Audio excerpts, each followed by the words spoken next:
राम राम। मी Pravin Jadhav vigour biotech तर्फे सर्व शेतकरी बांधवांचे इथे स्वागत करतो। मित्रभाऊ, आज मी खरवाडी या गावात आहे। खरवाडी जो की चांदूर बाजार तालुका अमरावती जिल्ह्यात येतो। इथे आपण प्रयोगशील शेतकरी सन्मान्य श्री ऋषिकेश भाऊ बन आणि अजिंक्य भाऊ बन यांच्यासोबत आहोत। आपण त्यांच्यासोबत त्यांचा मनोगत ऐकून घेणार आहोत। त्यांनी विगर बायोटेकचं नवीन रिसर्च सोयाबीन वाण मालविका याची पेरणी केली होती आणि त्यांना चांगलं उत्पादन मालविका या वाणाचं झालेलं आहे। तर आपण त्यांचं इथे सहर्ष स्वागत करूया आणि जाणून घेऊया त्यांना मालविका हे रिसर्च वाण कसं वाटलं। नमस्कार अजिंक्य भाऊ। नमस्कार ऋषिकेश भाऊ। अजिंक्य भाऊ, आपल्याला मालविका सोयाबीन कुठून घेतला आपण आणि किती बॅग घेतला? मागच्या वर्षी मी बाजूला 5 किलोमीटर त्यांनी मला या सोयाबीन मागच्या वर्षी माहिती सांगितली आणि मी त्याच्याकडून 4 बॅगा मालविका 4 बॅगा घेतली। किती एकरात पेरणी केली आपण? 4 बॅगची काय झालं, बियाणामध्ये घ्यायला 5 बॅगा पाहिजे होत्या, पण 4 बॅगा घेतल्यामुळं तिथे 3 एकरामध्ये 3.5 बॅगा पेरलेल्या, 3.5 एकरामध्ये 4 बॅगा। दादा, हे मालविका सोयाबीन आपल्याला कसं वाटतं? मालविका बाकी सोयाबीनच्या तुलनेत सर्वात चांगलं सोयाबीन वाटतं। जे बाकीचे वाण लावते, आपण कोणाचं नाव नाही घ्यायचं नाही, पण अदर वाणात आपलं मालविका हे वाण आपल्याला चांगलं वाटतं। आणि कसं पिकलं दादा हे? एकरी जर बाकी माझ्याकडे जवळपास 4 व्हरायटी होत्या, त्याच्यामध्ये मागच्या वर्षी येलोमोजाचा खूप प्रादुर्भाव होता। पूर्ण व्हरायटी प्रत्येक जे आमच्या आजूबाजूची 8 गावं होती त्या गावामध्ये येलोमोजाचा प्रादुर्भाव होता। त्याच्या तुलनेत या सोयाबीनला येलोमोजा शेवटपर्यंत आला एकही झाली म्हणजे आपण जे 4 बॅगा 3.5 एकरामध्ये लावल्या, मालविका या वाणावर येलोमोजा नव्हता आणि इतर वाणावर येलोमोजा आलेला होता। आपलं उत्पादन किती झालं? एकरी 12 म्हणजे एका एकरात आपल्याला 12चं उत्पादन झालेलं आहे, बरोबर।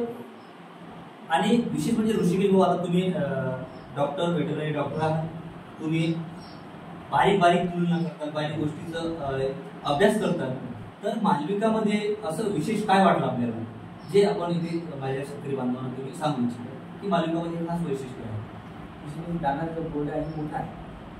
इथे आपण मालविकाचं दाणं सुद्धा आपण इथे ठेवलेलं आहे। याचा दाणा इतर वाणापेक्षा आपल्याला मोठा आहे आणि मालविकामध्ये 3 अदर वाणामध्ये आपण जर पाहिलं 2 ते 3 राहते, 3 ते 4 इथं प्लस ना आपलं उत्पादन होतं, बरोबर झालं।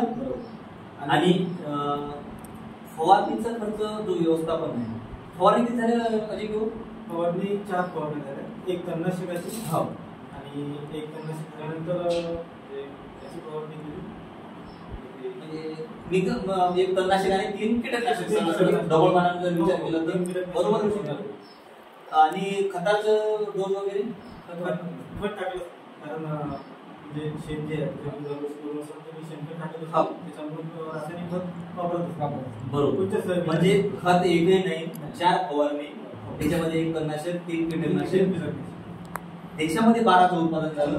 म्हणजे इतर वाणाचं जास्त झालेलं आहे नाही, याचं इतर वाणाचं किती झालं? म्हणजे 12,000 एकरी मोजायला सुरुवात झाली मागच्या वर्षी।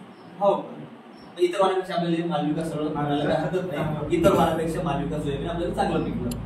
आणि जो आहे शेवटपर्यंत तुम्ही जर पोहोचवलं म्हणताना सांगितलं की दांड जो देठ आहे ते हिरवं राहते आणि शेंगा वाढलेल्या।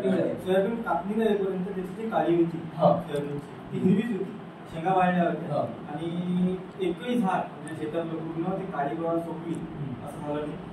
पूर्ण झाडाच्या काळ्या हिरव्या सुद्धा शेंगा वाढल्या होत्या आणि कापल्यानंतर मला सोयाबीन ते 3 दिवस जमिनीवर पडू द्यावं लागलं, त्याच्यानंतर तो सोयाबीन काढली झाली। त्याचं कॅरेक्टरच आहे अजिंक्य भाऊ।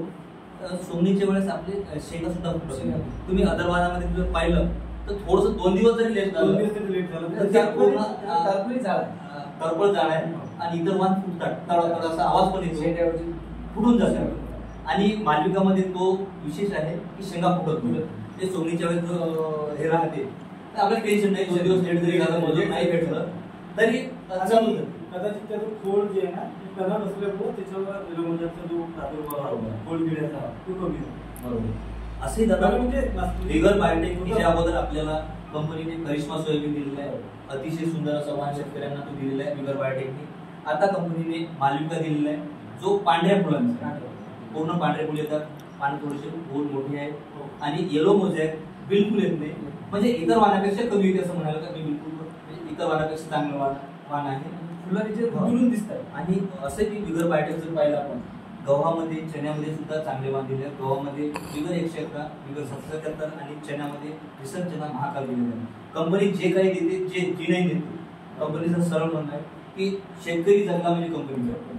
म्हणून शेतकऱ्याची फसवणूक झाली नाही पाहिजे, शेतकऱ्याची उन्नती झाली पाहिजे हा कंपनीचा मेन उद्देश आहे. सदैव शेतकऱ्यांच्या सेवेत असं कंपनी म्हणते. आणि कंपनीचं एक सुद्धा एक आमचं प्रिय वाक्य आहे, हम देंगे वही जो होगा सही. आणि तुकाराम महाराज म्हणतात शुद्ध बीजापोटी फळे रसाळ गोमटी. हे आपल्या डोळ्यासमोर आहे. अतिशय सुंदर असा दाना, टपोर दाना आहे, मोतियो जैसा दाना जे कंपनी म्हणते ते खरोखर मालविकाचं आहे. आणि मालविका सोयाबीन शेतकऱ्यांनी निश्चितच लावायला पाहिजे जेणेकरून त्यांचं उत्पादन वाढेल. दादा तुम्हाला काय वाटतं की शेतकऱ्यांनी काय करायला पाहिजे?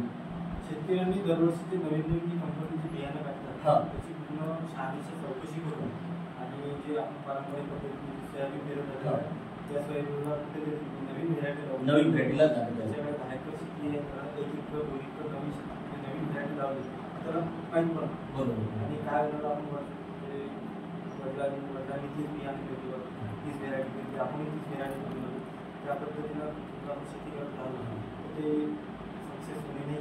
म्हणून नवीन व्हेरायटी निश्चितच सुधारित जाती लावली पाहिजे. त्यातली कंपनी कोणती आहे तेही पाहायला पाहिजे. आज आपली कंपनी 25 वर्षापासून शेतकऱ्यांच्या सेवेत आहे. 12 वर्ष करिश्माला झाले. हा म्हणून जसं आपण आपलं लग्न करताना आपण खानदान पाहतो तसंच बियाणं निवडताना सुद्धा कंपनी शेतकऱ्यांनी कंपनीचं सगळं पाहायला पाहिजे. तेव्हाच बियाण्याची निवड करायला पाहिजे. तर सर्व शेतकरी बांधवांना माझी कळकळीची विनंती आहे की येणाऱ्या खरीप हंगामामध्ये आपण मालविका रिसर्च सोयाबीनची जास्तीत जास्त पेरणी करा व भरपूर उत्पन्न मिळवा.